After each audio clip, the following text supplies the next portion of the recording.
to thank God this morning for what He has done for me and my family.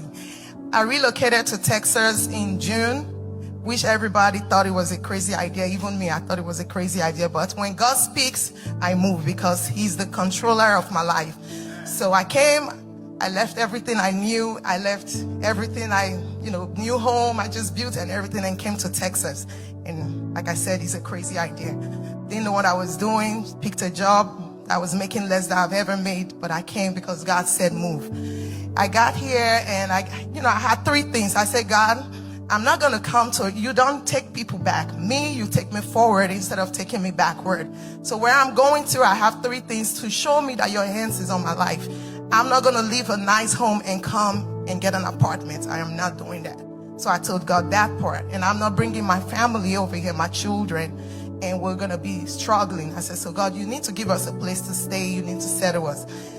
So not cutting all the story short, I came back, went to NSPPD prayer conference in Houston. That was the week I got to Dallas. I went to Houston and I came back. It looked like everything went from forwards to backwards, which I knew was the ends of the enemy. I got back, the job was shaking. Everything started working behind. And the home I started working on, everything just stopped.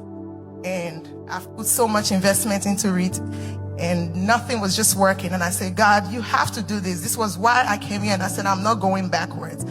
I finally got discouraged, and I said, maybe I should just go back. Maybe I was just overthinking. But I said, God, you do not start a thing and don't finish it. So 3 weeks ago, I came to church, and a sister testified about her home, how she came here, and I said, God, you did it for somebody. That means you're still in the business of doing miracles.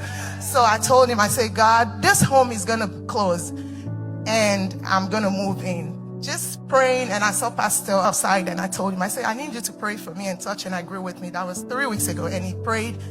And that week I got home. I was like, God, next Sunday I'm going to testify.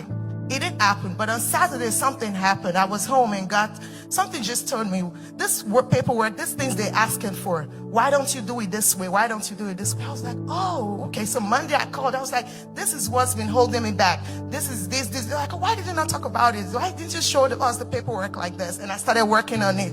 And to the glory of God, I was at work on Friday. On Thursday, I didn't get nothing. I was like, oh, they said you close on Friday, but they didn't send me nothing. I went to work. I didn't cancel my job. I was at work. They called me. It's like, Miss Dora, can you be there at 2 o'clock? You're closing. And I just want to give God a praise, because it wasn't by my power. It wasn't by my finances, but it was God that showed me mercy. What God cannot do, what my God cannot do,